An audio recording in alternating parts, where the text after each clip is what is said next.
Antidepressants are called the treatment of choice by the pharmaceutical companies and by many physicians who prescribe them.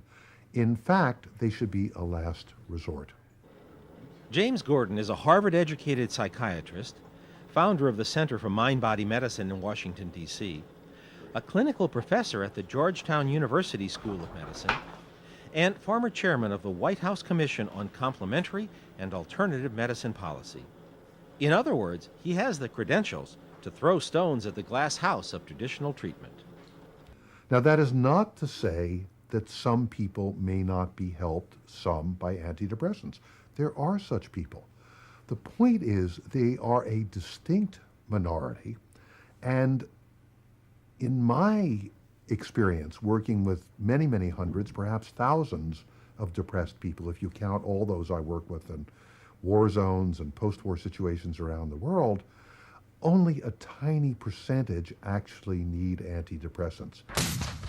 Dr. Gordon says most cases of depression come from some form of trauma. The modern world has given him many opportunities to use his therapy, from survivors of the war in Kosovo to soldiers returning from Iraq and Afghanistan, to those who weathered the ravages of Katrina.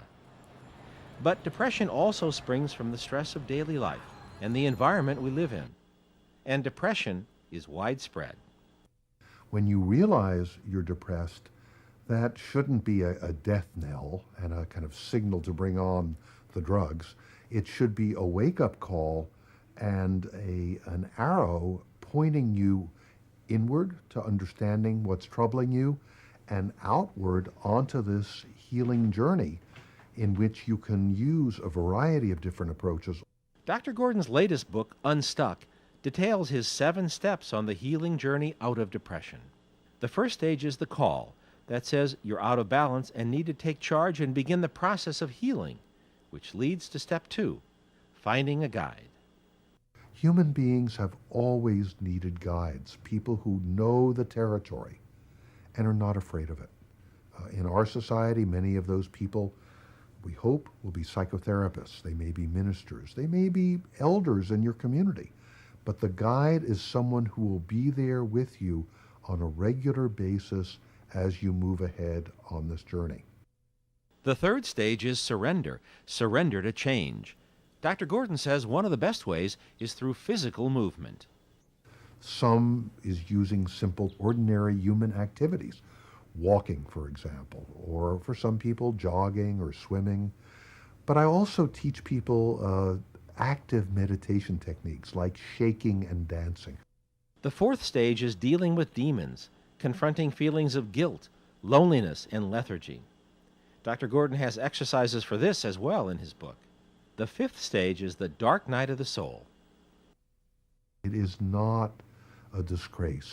I think we've come to think of despair and suicidal feelings as a disgrace, as a kind of betrayal of our compact, our agreement with life. But in fact, those feelings may come to even the greatest lovers of life. And it's really important that we acknowledge them. And this is where a guide can be particularly valuable, in fact, invaluable. The sixth stage is spirituality, a faith in other human beings and rediscovering our capacity to love ourselves and others. That love of themselves, the love of life, the love of others, that help them also to forgive themselves and to forgive others, and to move again into this current of life and into the spiritual dimension, which sheds a bright light on every aspect of our journey. And finally, stage 7 is the return, coming back to life. We have a sense that life, even when it's difficult, is also an occasion for learning and even for celebration. If any emotions come up, let them come. Andrea DiLorenzo has been a patient of Dr. Gordon's for many years, has overcome depression, and used acupuncture and movement in her recovery. He really opened doors for me into myself, into my own healing, a way of healing for myself that I think has proven to be very successful and meaningful. One of the things you got to do is start moving those feelings out of yourself. I think I live in a much more expanded state than I used to, and I live much more from the heart. I used to live in my head, probably 90% of the time. And I still have a tendency to do that to some degree, but I've learned how to balance it by honoring my emotions, giving voice to them, and by just, opening my heart to what life has to bring it. Its sadnesses, its happinesses, its joys. And so I feel much more fully alive in that way, I believe. Approaches like meditation and guided imagery and exercise and talking with another human being or making drawings or writing your feelings down not only don't do harm, they enhance the way we feel about ourselves. You get the specific benefit of each approach, and then in addition, you get the joy of feeling that you're helping yourself. And in helping yourself, you're overcoming the helplessness that is the hallmark of depression, and you're encouraging the hopefulness that is the antidote to the hopelessness that goes with depression.